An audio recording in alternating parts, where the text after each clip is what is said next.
Welcome back friends. आज हम जिस विषय पर चर्चा करने वाले हैं वो है भोज बीएड डीएड 2024-26 के रिगार्डिंग। आप सबको पता है कि नया सेशन आ चुका है।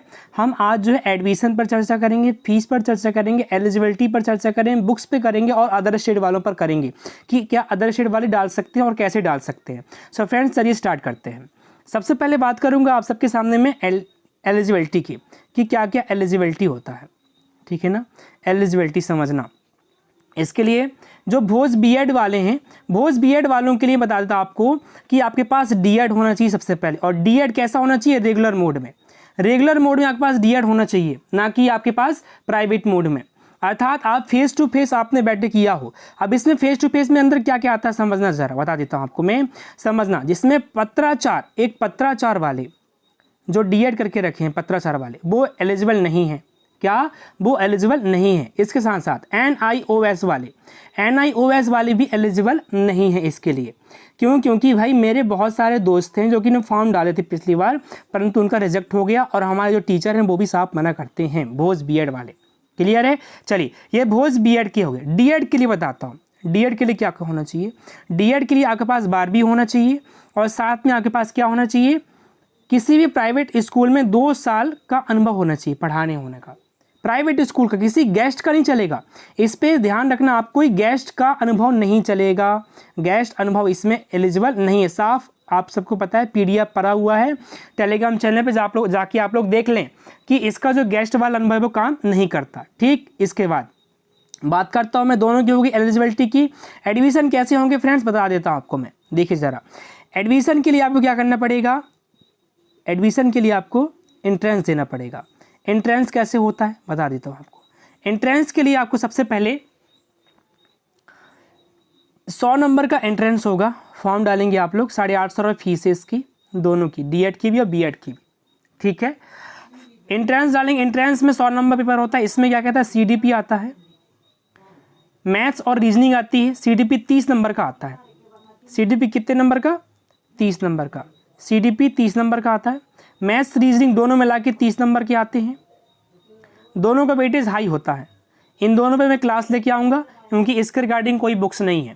ठीक, इसके बाद बात करते हैं अपन लोग हिंदी और अंग्रेज़ी, ये भी दोनों मिला के आपके 30 नंबर के समथिंग होते हैं। और 5 नंबर का कंप्यूटर होता है और 5 नंबर का आपका जीके होता है। टोटल 100 नंबर हो गए। ठीक, क्या क्या बताया मैंने? आपका सीडीपी हो गया, मतलब बाल विकास, ठीक है ना, बाल विकास हो गया। मैथ्स रीजनिंग हो गया। ठीक, इसके बाद हिंदी और अंग्रेजी हो गया।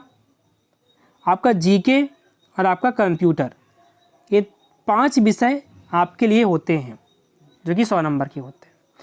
कट ऑफ कितना जाता है बीएड का बता देता हूँ। इस बार का कट ऑफ गया है ओबीसी वालों का 75 के आसपास, जनरल वालों का 80 के आसपास। क्लियर है? ठीक, बीएड का।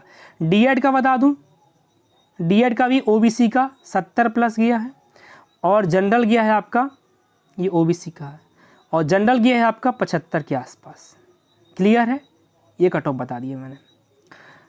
सर हमने पेपर दे दिया, अब क्या कह रहे हैं एडमिशन कैसे होगा? पेपर दे दिया आपने, पेपर देने के बाद आपको चॉइस फिलिंग रिजल्ट आएगा। रिजल्ट आने के बाद आपको चॉइस फिलिंग की ऑप्शन खुलता है। कॉलेज चूज करेंगे। कॉलेज बता देता आपको, बीएड में सीट जो होती है ना, ये होती है 1000। क्यों होती है 1000? क्योंकि 20 कॉलेज हैं। कितने कॉलेज हैं? 20 कॉलेज। 20 कॉलेज हैं और 20 कॉलेज में टोटल, हर कॉलेज में 50 सीट, हर कॉलेज में 50 सीट, तो 20 25 100 1000 सीट बीएड का। बात करते हैं डीएड का। डीएड का बता देता हूँ आपको। डीएड का होता है 10 कॉलेज हैं, हर कॉलेज में 50 सीट, टोटल 500 सीट। कितनी सीट? 500 सीट। ठीक है, अब आगे फीस। क्या साथियों? फीस मेन चीज़ है। बीएड के लिए लगता है 30,000 रुपये, डीएड के लिए लगता है 19,200 रुपये। 19,200 रुपये डीएड का और बीएड का 30,000 रुपये। एक बार में पटाना पड़ता है। टोटल फीस है ये दोनों साल का टोटल फीस है ये, ठीक है ना, कुल फीस है। आपको ऑनलाइन पटाना पड़ता है, किसी को देना नहीं पड़ता। ध्यान रखना, किसी को देना है, ऑनलाइन पटाना है। आप समझना, इसमें मैक्सिमम और मिनिमम बता देता हूँ आपको मैं। मिनिमम और मैक्सिमम क्यों बता रहा हूँ? क्योंकि ज़रूरी है।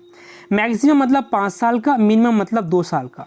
देखिए दोनों कोर्स का जो टाइम ड्यूरेशन होता है वो 2 साल का होता है, परंतु किसी भी कारण से आप मान लो 2 साल पूरे नहीं कर पाते हैं या भर्ती ले लिया पर जा नहीं पाए, तो कम से कम आप 5 साल तक आपका एडमिशन रद्द नहीं होता है।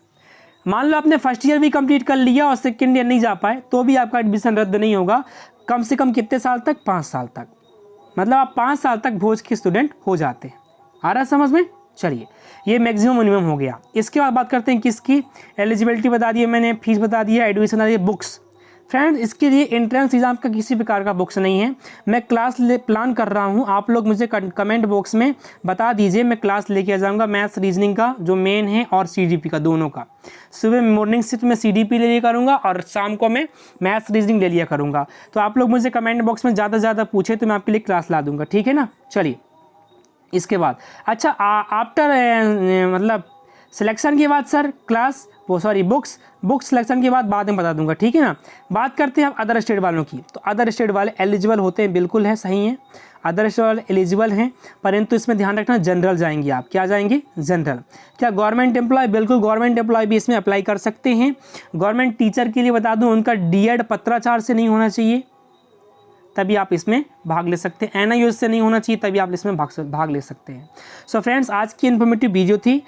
वीडियो को लाइक करें, चैनल को सब्सक्राइब करें, ज़्यादा से ज़्यादा शेयर करें। मिलता हूँ नेक्स्ट वीडियो में। Thank you so much. Class के लिए कमेंट बॉक्स में टाइप कर देना, मैं क्लास अरेंज कर लूँगा। PDF GS अप्रोच के नाम से ही टेलीग्राम चैनल है, वहाँ से आप लोग डाउनलोड कर लें। मिलता हूँ नेक्स्ट वीडियो में। Thank you so much.